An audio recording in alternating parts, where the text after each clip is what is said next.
tarde. Nós estamos iniciando mais uma live JR, o nosso encontro de toda sexta-feira. E o tema de hoje é a participação do Brasil nos Jogos Olímpicos de Tóquio. Competição que deveria ter acontecido no ano passado, que foi adiada em função da pandemia, e vai acontecer entre os dias 23 de julho, 23 próximo, e 8 de agosto. E são os nossos convidados, Paulo Vanderlei, presidente do COB, o Comitê Olímpico Brasileiro. Bem-vindo, Paulo. Muito obrigado, é um prazer estar com você, Celso. Alexandro Melo é o nosso outro convidado, o nosso Bolt, atleta do salto triplo. Bem-vindo, Alexandro. Boa noite, Celso. Boa noite. Boa tarde a todos. É que eu estou na correria ainda. Para mim já é a noite. Você já está preparado para ir para o Japão, né? Eu já estou virando confuso já. Boa tarde. Boa tarde. Participa aqui conosco o repórter, ex-correspondente da Record no Japão e que durante os Jogos Olímpicos vai ser a Record em Tóquio, André Tal. Bem-vindo, André. Tudo bem, Celso? Tudo bem, Paulo, Alexandro? Obrigado a todos que nos acompanham e torcendo aí por uma Olimpíada que seja, dentro da medida possível, uma Olimpíada com sucesso, né?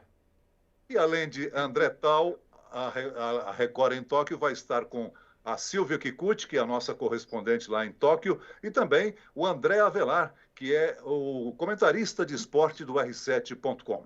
E eu lembro que esta live está sendo transmitida pelas redes sociais do Jornal da Record, do R7.com, no Play Plus e no canal do YouTube. Ela também será exibida a partir das 18h10 no canal de notícias da Record News. E você, internauta, pode participar dessa nossa conversa. Mande a sua pergunta para os nossos entrevistados pelas nossas redes sociais. Olha, o Japão é um país extremamente organizado, mas é claro que realizar o maior evento esportivo do planeta é um desafio e tanto. É claro que toda delegação que embarca para o Japão já está vacinada. Mas eu começo perguntando aos nossos convidados, como é que é a preparação antes da viagem? Isolamento, testes de Covid, qual é o sentimento de ir a uma Olimpíada sob a ameaça do coronavírus, hein, Paulo? Bom, nós estamos tomando todos os cuidados, porque mais do que a medalha, nós temos que ter atenção com a saúde e a integridade física dos nossos atletas. E, por conta disso, o Comitê Olímpico está prevendo que cada membro da nossa delegação que saia do Brasil vai ter que passar por 5 testes para detecção de Covid, né? Então, ele tem que fazer testes com 11 dias, com 9 dias, com 4 dias, com 2 dias, e no dia do embarque nós temos uma área preparada em Guarulhos, onde os atletas, os oficiais chegam e ali fazem seu teste, o último teste antes do embarque. Esse eu acredito que é um dos poucos países do mundo que está tomando essa medida, mas não é exigido pelo Japão, pelo contrário, o Japão não exige vacinação, mas nós estamos tendo cuidado com essa situação. E chegando em Tóquio, aí, meu amigo, teste na chegada e todos os dias. Alexandro, já vacinado, embarca quando, Alexandro? Sim, a gente, como o Paulo acabou de dizer, a gente é submetido a 5 testes. Eu acho que foi um grande acerto do Comitê Olímpico, visando a nossa saúde. A gente embarca dia 16, eu já fiz um dos testes, vou fazer o outro amanhã de manhã, e a gente está na expectativa muito grande de chegar lá e brigar pela essa medalha de ouro para o nosso país. Agora, Paulo, você mencionou aí essa bateria de testes. A gente tem que trabalhar com a possibilidade, torcendo para que isso obviamente não aconteça, de que algum atleta possa testar positivo antes do embarque. E aí, como é que é o protocolo? O que acontece? Porque eu imagino que deve ser uma frustração até maior do que uma contusão, não poder competir porque está com coronavírus.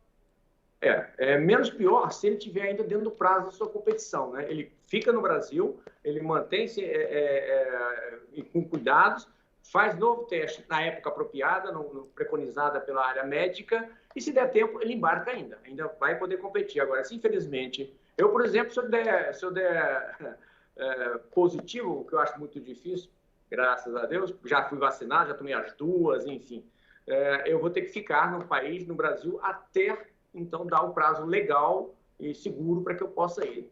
Ao contrário, eu fico por aqui, assisto pela televisão, eu tenho certeza que a Record vai transmitir muito bem. Paulo, eu entendo que houve uma recomendação de levar uma equipe reduzida para o Japão, né? Eu pergunto, na delegação, você chamou aí de oficiais, são as pessoas que dão suporte aos atletas. Há uma equipe médica do Brasil, caso haja um risco de contaminação? Qual é o procedimento? Nós estamos levando a maior equipe médica para uma Olimpíada até hoje. Normalmente a gente levava de 6 a 8, nós estamos dobrando, estamos levando 16 médicos, inclusive infectologistas. Né? Tem 2 especialistas, 2 médicas infectologistas, especialistas na área, que está acompanhando a nossa delegação. Para os médicos que estão atendendo a algumas confederações. Mas do Comitê Olímpico são 16 médicos, não só os médicos especializados em esporte, mas médicos com clínica geral e infectologistas. Então, estamos realmente com todo o cuidado possível. Ô Alexandro, você, obviamente, como atleta, se preparou para competir no ano passado. Fez o ciclo olímpico de 4 anos, todo o desenvolvimento de treinos, competições. Quanto que atrapalhou para vocês que estão aí numa competição de ponta, fazendo um esporte de ponta, quanto que atrapalhou esse adiamento dos Jogos Olímpicos? Então, no meu caso, eu já tinha um índice desde 2019.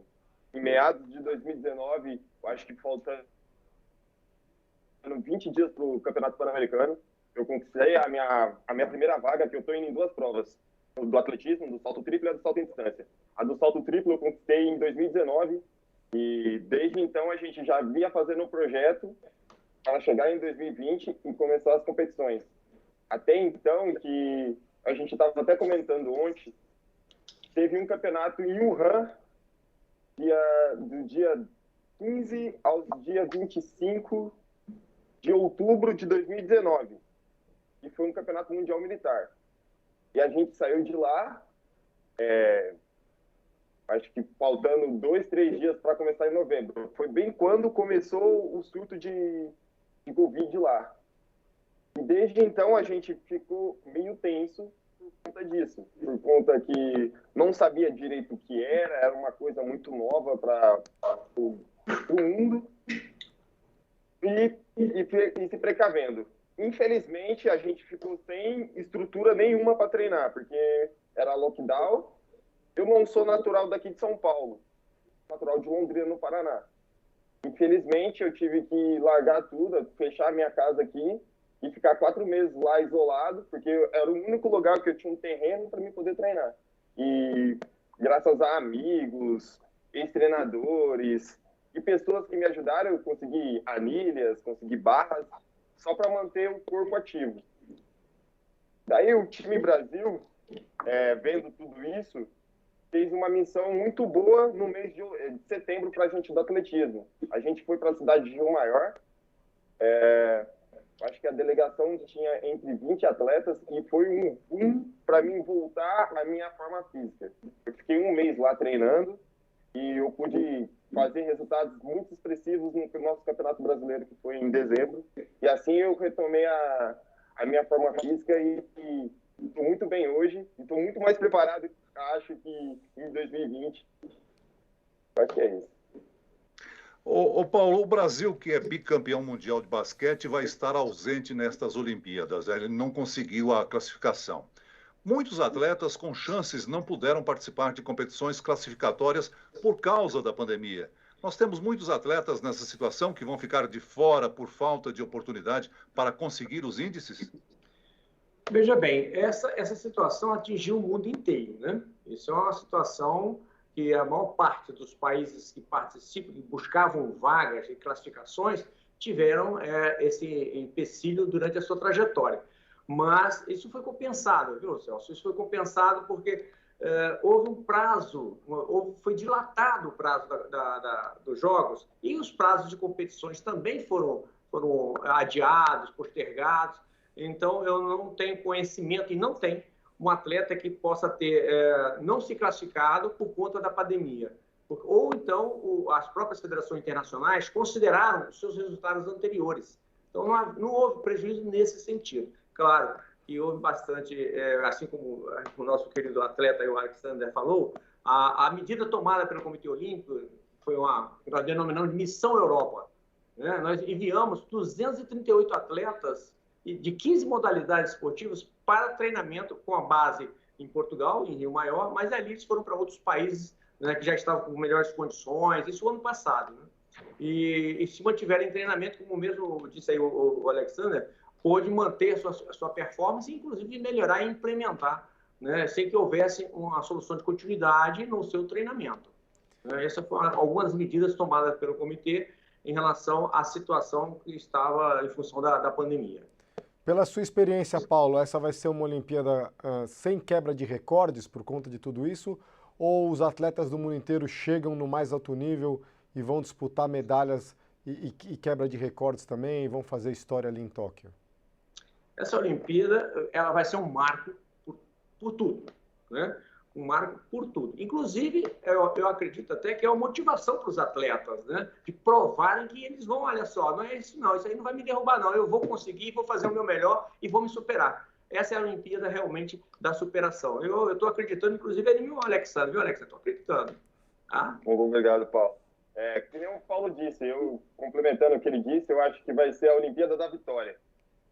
Vai ser um marco, vai ser um ponto que a gente vai passar, um muro a ser atravessado. A gente está vivendo um momento muito delicado ainda no mundo e eu acho que nós atletas se dedicamos tanto, estamos tão preparados, não só do Brasil quanto do mundo todo. Eu acho que, principalmente vendo a minha prova e vendo a minha modalidade, que é o atletismo, já está acontecendo várias provas e está caindo diversos recordes mundiais. Eu acho que vai ser uma das melhores edições dos Jogos Olímpicos modernos. Sem dúvida alguma, é uma Olimpíada inusitada, né? Face ao aumento de contágios pela variante Delta do coronavírus, originária da Índia, o governo japonês decretou ontem, quinta-feira, um novo estado de emergência na capital Tóquio. Preocupa, né? E decretou também que não haverá presença de público nos estádios. A falta daquele calor nas arquibancadas lotadas, dos brasileiros na torcida, na hora em que a bandeira sobe e o hino brasileiro é tocado. Isso tudo vai fazer falta para os atletas nesse ano, não? Principalmente na torcida para alguns esportes. Hein, Alexandre? Essa eu posso falar bem. O que a gente comenta, eu estava até falando com o meu treinador, porque saiu a notícia que ia ter um público reduzido, depois ontem saiu essa mesma notícia que você disse, que não vai ter mais público. Eu faço salto em distância e salto triplo. Todas as vezes que eu vou saltar, eu peço palmas ao público. Isso me ajuda a me dar o ritmo e me motiva a chegar mais longe. E essa falta faz uma falta grande na hora do ritmo, porque é o nosso ritmo de competição. A gente está acostumado a isso. Vai ser um novo normal. Mas não vai ser isso e nem a falta de público, nem ninguém que vai deixar a gente fazer o nosso objetivo. Eu acho que... eu estou prometendo que essa Olimpíada vai ser boa, por mim. Eu acho que eu vou decolar. Paulo, houve alguma preparação psicológica para os outros atletas, não? Olha, veja bem, realmente essa questão que o Alexandre colocou, em algumas modalidades, né, é marcante, né? Parece que eu estou até assistindo lá no estádio, o pessoal batendo palma, né? Mas olha só, com a tecnologia tão avançada e sendo no Japão, eu acredito até que eles poderão criar um avatar, entendeu? Batendo palma pro Alexandre. Como tem nos jogos de futebol, né? Não é difícil não, viu, Alexandre? Sim, verdade. Mas se não tiver o avatar e, obviamente, não vai ter o público batendo palma, você já pensou em uma estratégia aí, Alexandre, para compensar isso, até para mentalizar esse momento de concentração segundos antes do salto? Sim, eu sei que o meu treinador e alguns meus amigos que estão também na seleção estarão lá e eles vão me ajudar a ritmar essa palma. A gente já sempre tem estratégias, porque o nosso mundo é assim, como está sendo agora. Tem muitas mudanças e a gente tem que se adaptar da forma mais rápida possível. E a gente vai fazer tudo dar certo. Paulo, com relação à cerimônia de abertura, normalmente é um congraçamento, né? Uma festa muito grande, onde os atletas estão muito reunidos, há uma aglomeração natural, né? Muito boa. Esse ano vai acontecer a festa de abertura? Eu te pergunto, quem que está escalado para conduzir a bandeira do Brasil? Essa é a pergunta que não quer calar, né? Bom, realmente existem muitas restrições com relação à abertura, né? E eu até penso que é sem lógica, né? Você tem uma abertura onde você está acostumado e preparado, né? Para assistir o desfile dos atletas, aquele grande momento de apresentação dos países, isso não vai ter. Tá? E até agora, posso dizer para você que não existe uma definição de exatamente como será. Tá? Já se fala até em destilar apenas o porta-bandeira, ou os portas-bandeiras. Você tem a opção de colocar 2 portas-bandeiras. Né? Nós fizemos isso como um acontecimento inédito nos Jogos Pan-Americanos de Lima, tá? Em 2019. O Brasil foi o primeiro país a criar essa situação em Jogos Pan-Americanos. E agora o COI também está incentivando esse formato. Nós estamos ainda em uma discussão ferrenha, porque nós temos muitos atletas, tanto masculino quanto feminino, que merecem estar ali como porta-bandeira. Mas, Celso, ainda não está definido e será definido o mais próximo possível. Vocês mencionaram aí que essa vai ser uma Olimpíada de superação, de quebrar barreiras, mas de alguma forma frustra não ter esse calor humano, não ter público, não ter as pessoas na rua, todo aquele... A gente já cobriu também a Olimpíada, sabe que existe toda aquela movimentação, aquela alegria no meio das ruas. Tóquio, que é uma cidade fantástica, cruzamento de Shibuya, que a gente imaginou quando falaram em Olimpíadas no Japão, em Tóquio, aquele cruzamento lotado com gente de todas as nacionalidades. Frustra um pouco isso daí? Do meu ponto de vista, sim. Né? Frustra sim, porque das Olimpíadas que eu participei, eu inclusive participei de uma Olimpíada como técnico, eu vivenciei aquilo lá dentro e vivenciei em 2016 aqui no Rio, né? A festa que foi. A Olimpíada do Rio, em termos de manifestação popular, né? De engajamento do público, foi fantástico. Isso é comentado no mundo inteiro. Né? É triste, realmente. A gente não estamos, eu pelo menos não estou assim, plenamente satisfeito com essa situação. Mas é o que temos e vamos em frente. E você, Alexandre? Eu concordo com o Paulo. Eu acho que é frustrante, né? Principalmente para mim, é a minha primeira Olimpíada. Eu queria poder viver, poder conversar com pessoas de outros países, poder viver, mas é algo necessário, é algo mais do que a gente possa mensurar. É a saúde do mundo. E a gente tem que estar com esse pensamento ciente, e a gente já se preparou para isso. A gente fez uma preparação por conta disso, já sabendo que não vai poder ter aglomeração, que não vai poder ter festa, a gente vai competir, a gente vai embora. E mais frustrante, a gente sente falta, né?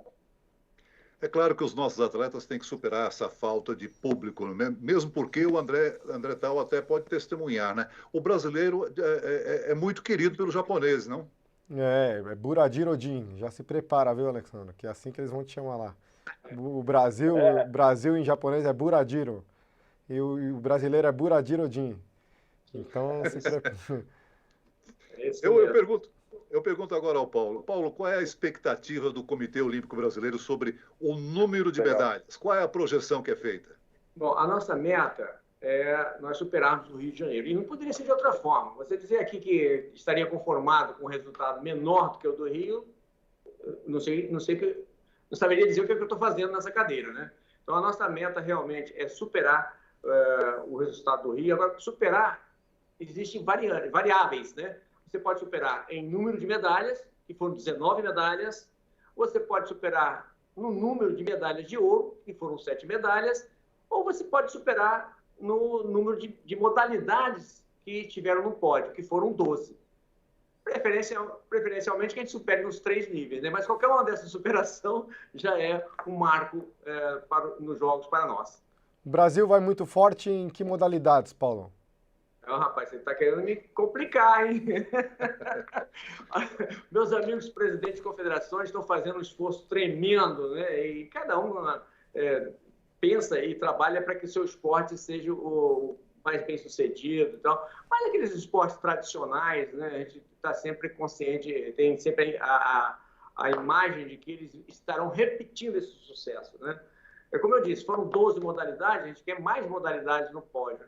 Mas não pode deixar de falar na vela, né, o atletismo, a própria natação, o judô, enfim, o futebol, o voleibol, enfim, nós temos Surf ginástica, também, né? Surf agora. ginástica, agora eu vou falar dos outros. No surf, né, no skate, tá certo? São modalidades que realmente já, não, exceto os dois últimos, né, o surf e o skate, que é a primeira vez, os outros já são tradicionais de pódio, né? Quais são os outros esportes que estão estreando nessa Olimpíada, ô Paulo? Além do surf. A escalada e o karatê. A escalada e o karatê. São as duas outras modalidades que estão estreando nesses jogos.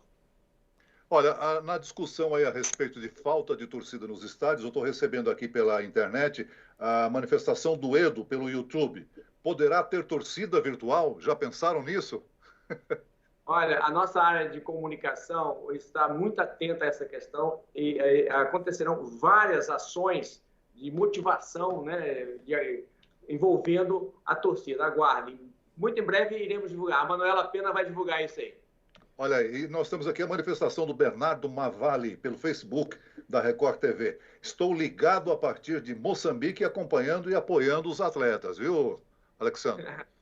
Gostei muito. Um abraço a todas as pessoas que também estão fora do nosso país e continuam com aquele coração brasileiro. Pode confiar na gente que a gente vai fazer o nosso melhor e vai levar a bandeira do nosso país no lugar mais longe possível.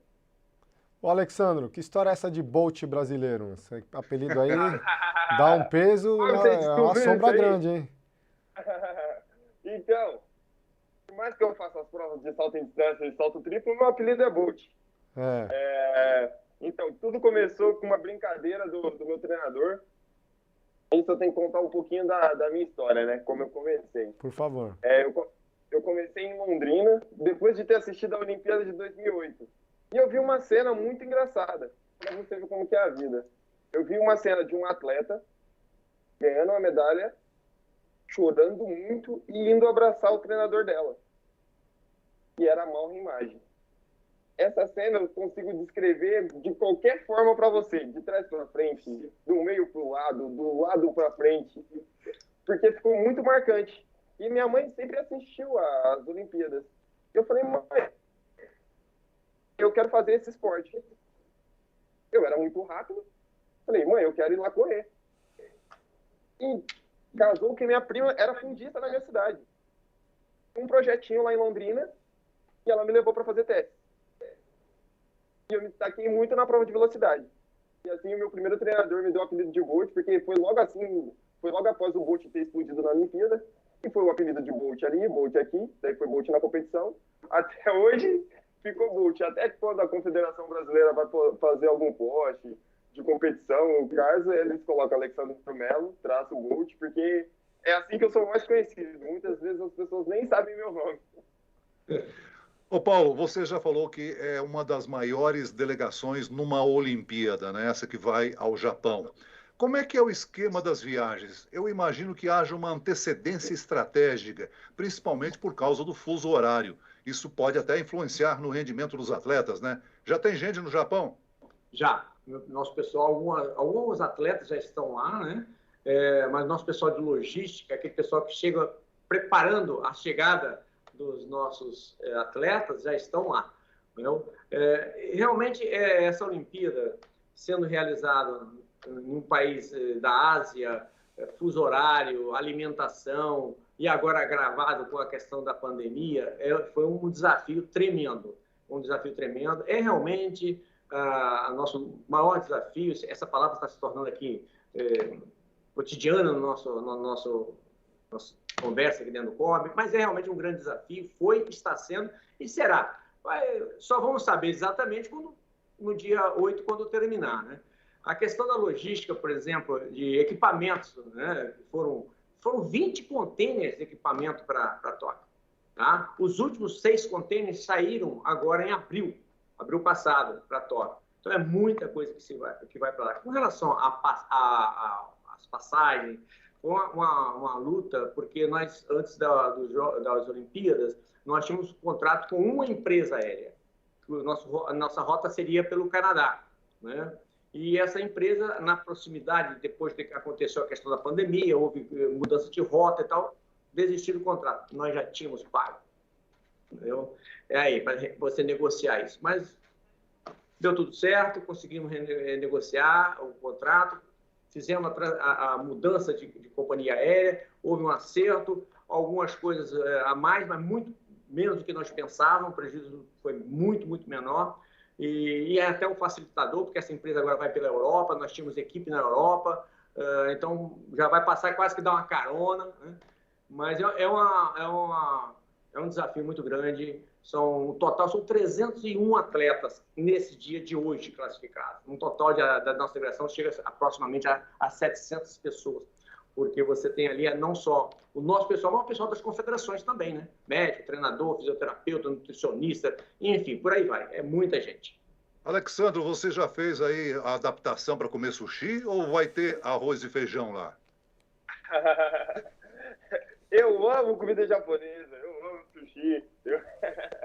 Mas, sim, a gente sempre procura saber um pouco do país onde a gente vai, porque geralmente eu viajo sozinho. A gente é do atletismo, a gente é provas individuais. Muitas das vezes meu treinador não pode ir. A gente sempre procura saber aonde que a gente vai pisar. Acho que é a melhor forma de dizer. A gente procura, mas a questão maior mesmo é a questão de a gente chegar antes. Ainda bem que o Comitê Olímpico fez um projeto bem bom, porque nós atletas precisamos mais ou menos de um dia a cada uma hora para se adaptar com os horários. São 12, lá, né?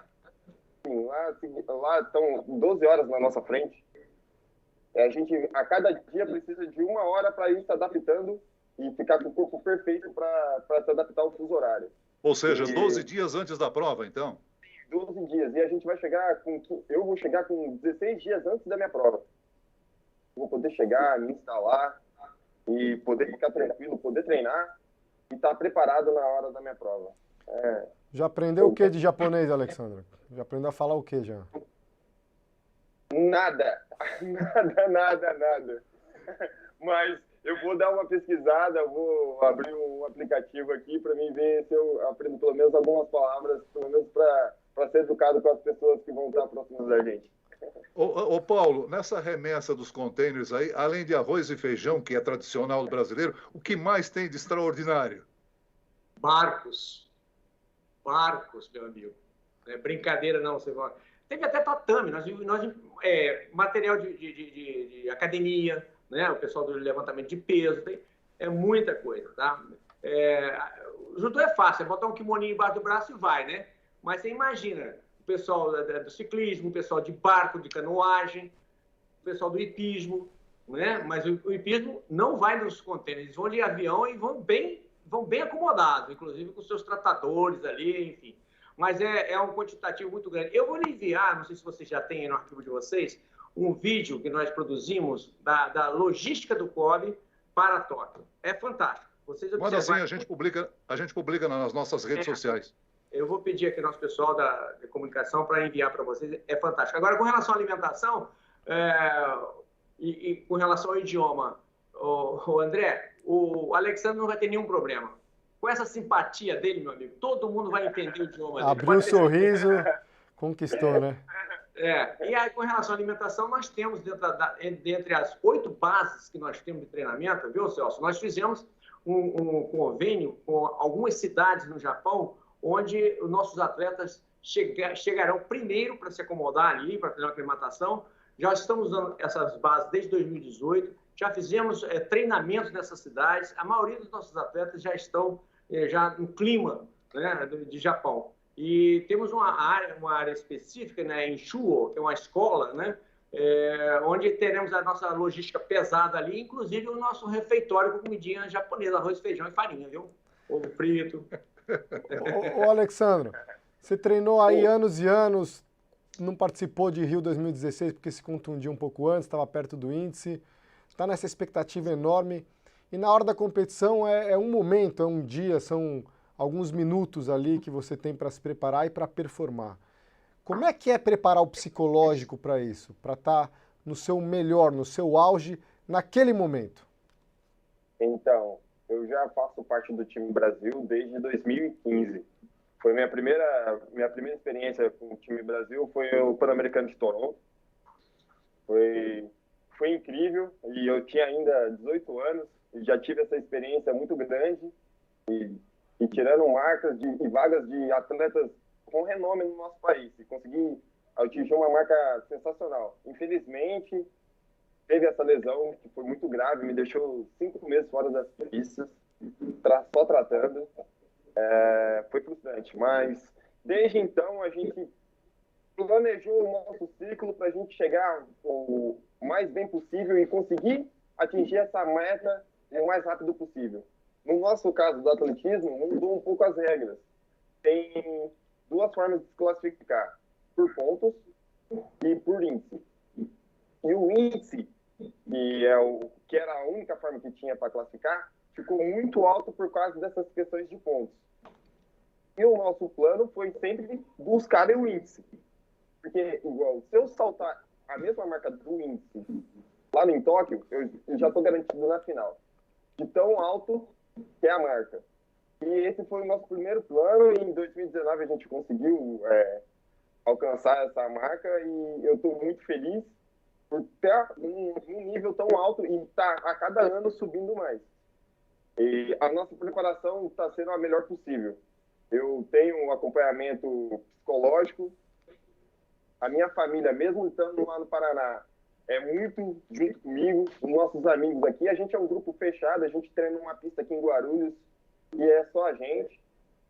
E eu estou preparado. Eu acho que eu nunca estive tão preparado para uma competição como eu estou agora. A gente se focou muito nesses 4 anos para poder chegar nesse momento, e aquele momento que eu tenho 1 minuto para saltar vai ser o meu minuto de glória. A gente vive uma vida de luta para esse minuto de glória, e esse minuto de glória está a menos de 15 dias aí. Alexandre, você falou que treina na pista em Guarulhos, a pista que era usada pelo João do Pulo. Isso. Eu salto na mesma caixa que João Carlos de Oliveira. Maravilha. Ô, Paulo, como todos os setores, o esporte também sofreu com a redução dos investimentos, não? Como é que está a situação dos atletas com relação a apoio econômico? Muitos dos atletas recebem suporte de treinamento no Exército, na Marinha, na Aeronáutica, não? Exato. Existe uma política de apoio ao esporte pelo governo, né, que se traduz em Bolsa Pódio, nas bolsas internacionais, né, as Forças Armadas, tanto o Exército, que foi o primeiro a entrar, mas a Marinha e a Aeronáutica também apoiam. E isso aí, somado com o apoio das confederações, apoio dos clubes, né, e do Comitê Olímpico, permite ao atleta ter um foco melhor, mais concentrado no seu resultado, né, nos seus treinamentos, enfim. Isso dá uma tranquilidade maior. Hoje o ambiente está melhor. Claro, depois dos Jogos Olímpicos do Rio, que foi um momento atípico, né, em termos de patrocínio, depois dos Jogos o patrocínio caiu, mas não dá para se comparar a questão dos Jogos Olímpicos. No Rio se fala em números muito astronômicos, mas ali nesses números estão envolvidos também a questão da mobilidade, né, da cidade, enfim, projetos que eram para as Olimpíadas, mas não especificamente para os atletas, né? Mas é fato, caiu muito o patrocínio aos atletas, instituições, mas pouco a pouco nós vimos recuperando essa questão.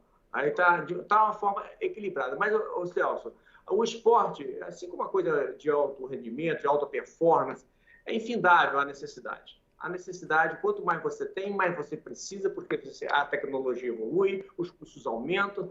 E outra coisa, nós recebemos em real e gastamos em dólar e em euro. Então, meu amigo, quando se fala, porque a França recebe tantos milhões de euros. Poxa, que maravilha, recebe tantos milhões de euros, gasta em euro mesmo, e há 2 horas eles estão pertinho de qualquer país para competir. Nós, para viajar para o país mais próximo da Europa, são 12 horas de viagem, ou 9 horas para Portugal. Então, há que comparar essas questões também, quando se diz que um país X investe tantos milhões a mais do que o Brasil. Aqui, qualquer realzinho custa bastante. Ô Alexandre, você falou aí em momentos de glória, né, que é o que você está vislumbrando. Pelos seus resultados e pela sua preparação psicológica, pelo seu otimismo, O que é a glória para você nessas Olimpíadas? A glória é chegar ao local mais alto. Eu acho que se eu pensar menos, se um dia eu colocar meu tênis, pegar minha mochila, ir para o centro de treinamento e pensar que eu vou ficar em segundo, eu já vou estar perdendo. Eu sempre tenho que pensar em ficar em primeiro. Sempre. Você mentaliza o ouro olímpico, então? Eu sempre mentalizo isso. Se não for possível, eu vou ficar em segundo, em terceiro, em quarto, em quinto. Mas a minha mentalidade é buscar o ouro olímpico. Eu acho que se eu penso menos, eu vou estar me valorizando menos. Então, vou te falar já uma frase em japonês que eles falam muito para os atletas, para quem vai competir, que é mais ou menos faça o seu melhor ou boa sorte, que é o Gambate Kudasai. Gambareu. Gambareu. Paulo conhece, né? É isso. Mas, Vai lá, Paulo. Para o Alessandro, eu vou te contar. Alessandro, você materializou um dito que tem no judô. Quem pensa em perder já está vencido.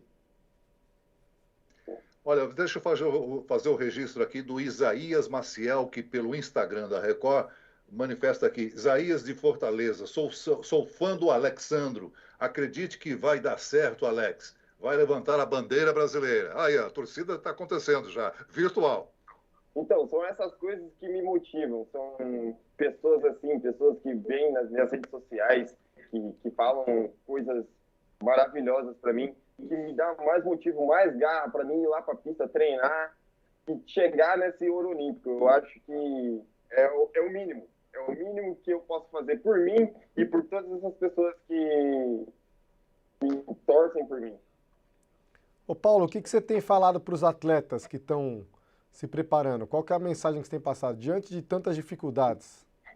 Olha, eu não tenho tido muita oportunidade de estar à frente com os atletas, né? Eles passam aqui no Centro Olímpico, aqui na Barra, no Centro Olímpico do COB, é a oportunidade que eu tenho de encontrar um ou outro, né? Mas a mensagem é sempre de positivismo, né? Sempre positivo, é o que eu penso sempre, é o que eu acabei de falar aqui agora para o Alexandre. Quem pensa em perder já está vencido, meu amigo.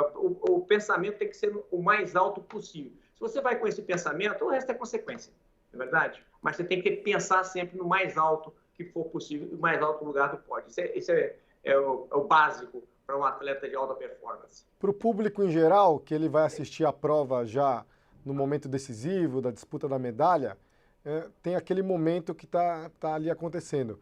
Mas para chegar até lá, o que acontece? Qual que é o trabalho que é feito para que esses atletas possam chegar nesse momento da disputa? Do meu ponto de vista, né, e é fato aqui dentro do Comitê Olímpico e com todos que trabalham com o esporte, o atleta, nesse nível que está o Alexandre, um atleta olímpico, né, não se faz com menos de 10 anos de treinamento. Isso é a base, né? Você não sai da base do nada e chega lá em cima com menos de 10 anos. Em alguns esportes até mais, em alguns outros pode ser até menos. Mas esse é o mínimo necessário para que você possa almejar a estar numa Olimpíada. Muito bem. Nós estamos chegando ao fim da nossa live. Resta agradecer a participação do Paulo Vanderlei, presidente do Comitê Olímpico Brasileiro, do Alexandro, nosso representante no salto triplo. Eu perguntaria ao Paulo e o Alexandro. Nós temos aí uma participação muito grande de internautas. Anuncie aí as suas redes sociais, onde os torcedores podem se manifestar, por favor. Você tem rede social, Alexandro? Tenho sim. O meu Instagram é alexandro_melo95. Segue lá. É a única rede social que eu uso mais assim é o Instagram. Segue lá que eu vou sempre postar, sempre estar atualizando aí coisas novas sobre nós, sobre Tóquio. É claro que você vai receber o incentivo dos torcedores brasileiros. Paulo, no comitê existe um canal para manifestação? Tem que ter, né? Isso é impossível não ter. Mas o Instagram do time Brasil está aí à disposição de toda a nossa torcida. E vamos acessar, gente. Vamos nos acompanhar, porque vamos ter muitas notícias boas. Muito bem. Resta, então, agradecer também a participação do André Tal, desejar sorte, saúde nessa maratona que vai acontecer entre os dias 23 de julho e 8 de agosto. Muito obrigado pela participação de vocês nessa live. Até a próxima. Domo arigatou gozaimashita.